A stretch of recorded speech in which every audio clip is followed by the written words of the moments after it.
So my name is Jamie Law. I'm with the MBA program, and we're looking at a project on communication and behavioral communication, and understanding within your company there is some issues that you possibly we could help you guys out with. So ask you a few questions today, discuss communication, and the first one would be: do you believe that there is a legitimate communication breakdown with the clinical and clerical staff? I don't believe it's necessarily a breakdown. I think a lot of it comes down to people, when there's no communication, thinking that there should have been.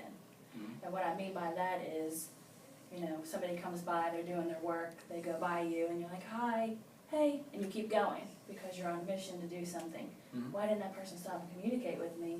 It's more of a feeling as though we didn't stop and talk, we didn't see what all was going on. You know, it feels like people are not communicating. It may just be me knowing you or something, but that communication, I think, helps a lot in knowing what's going on. Do you think the stopping and that 2 or 3 minute small talk up front, just hey, how's it Right, going? or even in just a minute. Right, Because there's not enough of that going on. Yeah, it's not, there's no time to know the other person Right. in those two situations.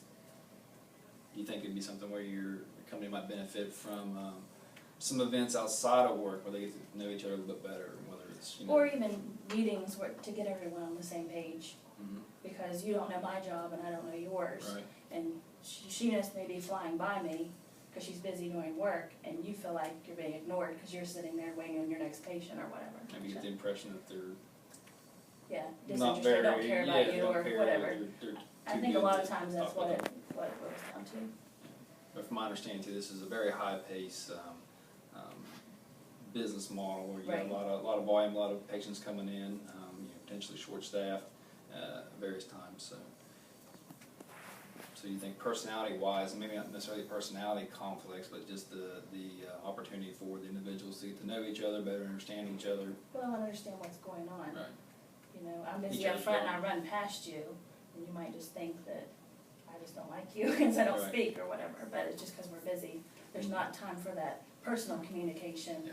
so that leaves out the work communication as well. That's a valid point.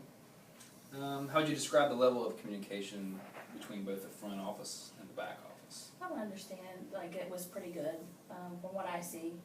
I'm not always down here to see what's going on all the time, but I think they have good communication when it needs to be, but not always every time it would benefit the patient. Like if you have a patient that comes back and that patient's already irritated, maybe you didn't get time to tell the nurse that before they called him back. Give If them a they heads do up. that ahead of time, Hostile. yeah, they might Yeah. know, hey, this person's already mad about something else, has nothing to do with here, but if you're aware of that, it might help your interaction with them a little bit better. Okay. Is there any suggestions or anything you'd like to see put in place to help better address some of the issues or concerns? What would you do differently tomorrow? I don't know. There's never time to slow down and think. So it'd be nice to have someone from the outside saying, hey, maybe even, hey, duh, didn't you guys notice this? This is something that's missing. Even if it's just sitting down at lunchtime, even a lot of like the nurses will go do their thing and the front office will go do their own thing. So they're not like intermingled as a group. Yeah. So Okay. we need help.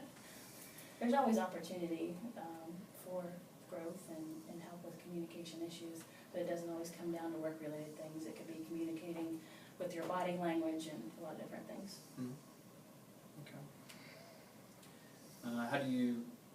How do communication issues impact your job, your responsibilities? Mine specifically, it could end up being where I have a conflict with someone else, and it's just because we didn't communicate things. There was a miscommunication just because there wasn't any. And then it comes to my end because these two people are mad at each other, and we got to sit down and figure out what we can do to work out the situation among. And it may just be a personality conflict, or it may just because we didn't communicate at all. It was a lack of communication, period, because nobody talked. So.